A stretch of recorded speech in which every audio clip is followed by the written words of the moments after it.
All right, so today I'm gonna be talking about the Babe Ruth from the Movers and the Seekers of the 1920s, and just to start and tell you where and when he was born. He was born. His name was George Herman Ruth Jr., and he was born on February 6th.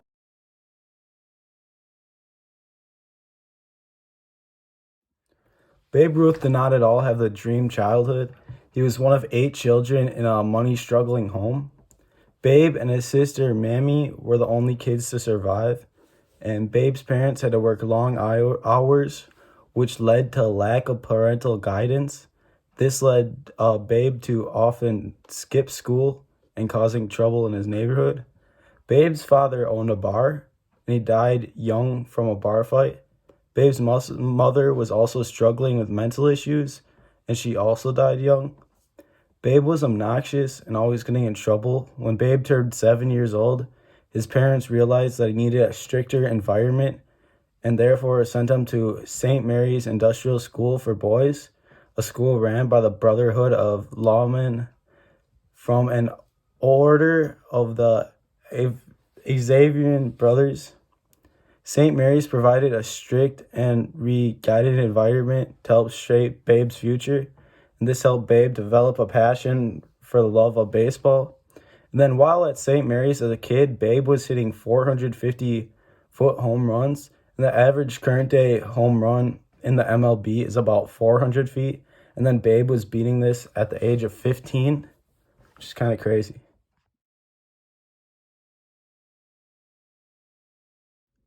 Brother Matthias, one of the laymen at St. Mary's, took an instant liking to George Jr.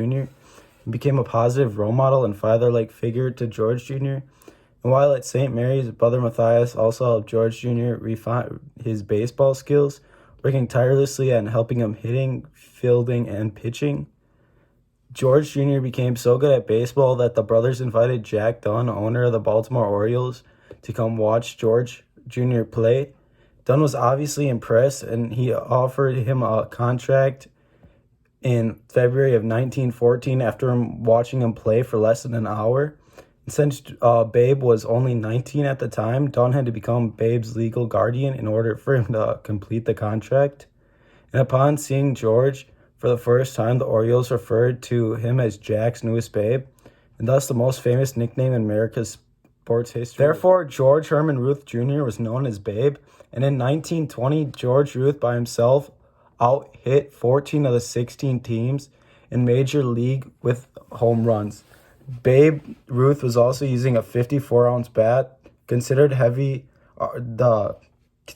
current day bats are 34 to 36 ounces about.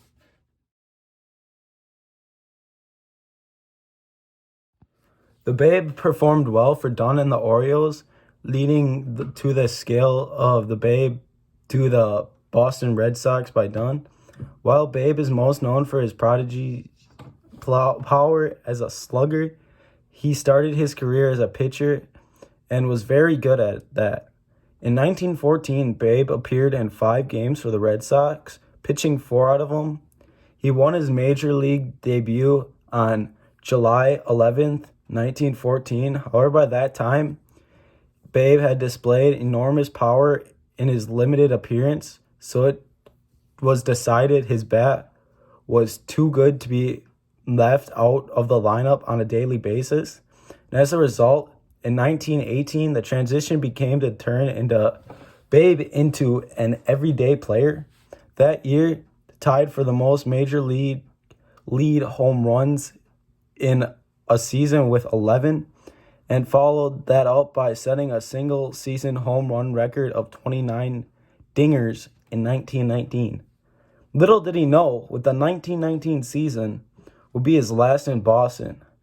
On December 26, 1919, Babe was sold to the New York Yankees, and the two teams would never be the same again. In 1920, he bested the home run record he set in 1919 by hitting a staggering 54 home runs, a season in which no other player hit more than 19 and only one team hit more than Babe did individually. But Babe wasn't done. In the 1921 season, may have been the greatest in MLB history. It's exactly 100 years ago. That season, he blasted a new record of 59 home runs and then drove in 171 RBIs, scored more than 177 runs, and he had a unheard of .846 slugging percentage.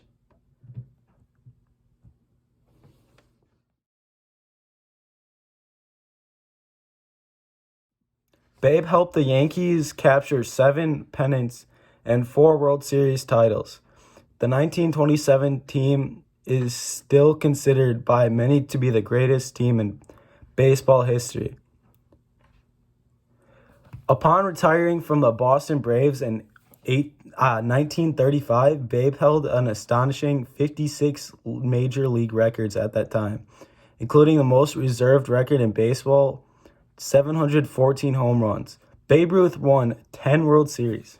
In 1936, Babe was one of the first 5 inductees in the Baseball Hall of Fame. And during the fall of 1946, it was discovered that Babe had a tumor on his neck, which began to deteriorate quickly. Then on June 13th, 1948, his jersey number 3 was retired by the Yankees. And then Babe lost his battle with cancer on August 16th, 1948. And his body lay in repose in the New York Yankees Stadium. This funeral 2 days later, St. Patrick's and New York and all over 100,000 people lined up and paid their respects to Babe. Despite passing over 60 years ago, Babe still remains as the greatest figure in Major League Baseball and one of the true icons in American history. The Babe helped save baseball from the ugly Black Sox scandal, and this gave millions hope during the Great Depression. He impacted the game in a way never seen before or since. He continues to be a benchmark by which all the other players are measured. Despite playing nearly 75 years ago, Babe is still considered one of the greatest players of all time.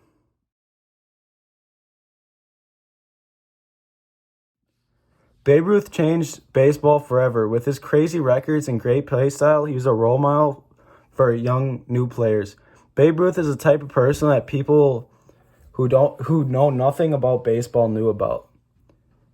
And Babe Ruth was also one of the main topics mentioned in the 1993 film Sandlot, which all of us probably have heard about. And then there is a Babe Ruth sports card that sold in 2019 for over $100,000. It just shows how much people like Babe Ruth.